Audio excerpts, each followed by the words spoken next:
Cumprimento a todos com a paz do nosso Senhor e Salvador Jesus Cristo. Hoje eu quero falar um pouco sobre Romanos 12. Passagem tremenda que Paulo escreve.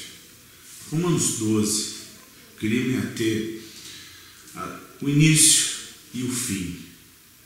12:1 diz assim: portanto, rogo-lhes, pela misericórdia de Deus, que se ofereçam em sacrifício vivo, santo e agradável a Deus.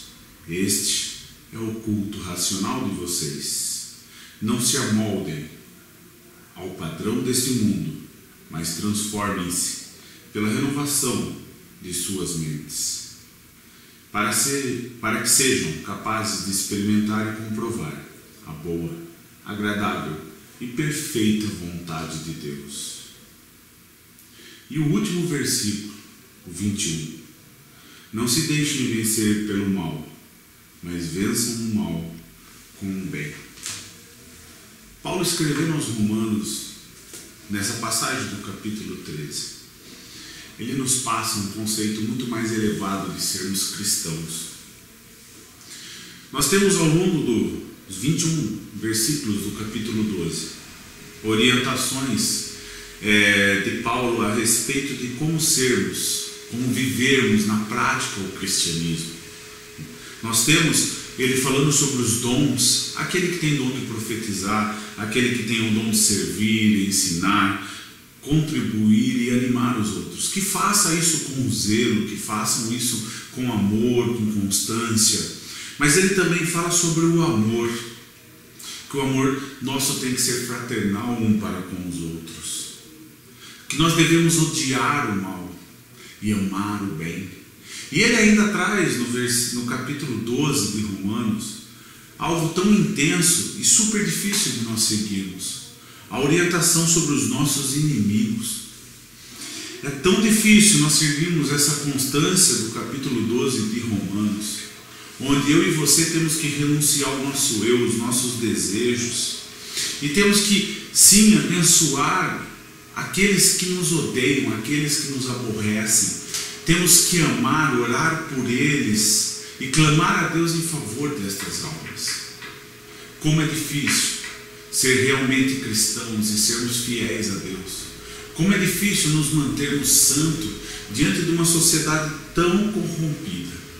Como Paulo começa no capítulo 1, portanto, rogo-lhes pela misericórdia de Deus que se ofereçam em sacrifício vivo.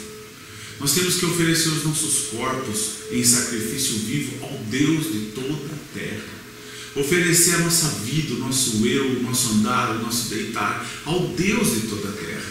Nós temos que entender que somos realmente servos do Senhor e dependemos dele para tudo. Mas Deus, em todos os seus mandamentos, em todas as suas ordenanças, ele nunca deixa de recompensar aqueles que são fiéis a ele. Aqueles que realmente buscam a santidade e buscam com amor, e buscam com entendimento, e buscam a servir a Deus e a agradá-lo, oferecendo os corpos em sacrifício vivo e santo ao Senhor. Não se amoldando aos padrões deste mundo. O padrão desse mundo é nós se alegrarmos com aqueles que se alegrarmos com os que se alegram apenas com a gente, mas os que nos odeiam, é nós fazermos guerra contra eles, nos vingarmos. Quando tivermos a oportunidade, nós não ajudarmos a ele. Mas Paulo fala no versículo 14, diz assim, abençoem aqueles que os perseguem, abençoem e não amaldiçoem. Que difícil é você dobrar os seus joelhos e gastar o seu tempo, eu gastar o meu tempo, e orando por aqueles que querem o nosso mal, e orar por aqueles que desejam a nossa destruição. E não é orar pedindo a Deus para entrar com vingança, para que Deus mostre àquela pessoa o quão santo você é, ou que Deus venha castigá-lo e mostrar o que é se afrontar com um servo de Deus. É orar para abençoar a vida daqueles que nos perseguem e nos aborrecem. O versículo ainda 19 diz assim, amados, nunca procurem vingar-se, mas deixe com Deus a ira, pois está escrito: minha é a vingança, eu retribuirei, diz o Senhor. E Paulo ainda completa: ao contrário, se o seu inimigo tiver fome, dê-lhe de comer. Se tiver sede, dê-lhe de beber. Fazendo isto, você amontoará brasas vivas sobre a cabeça dele.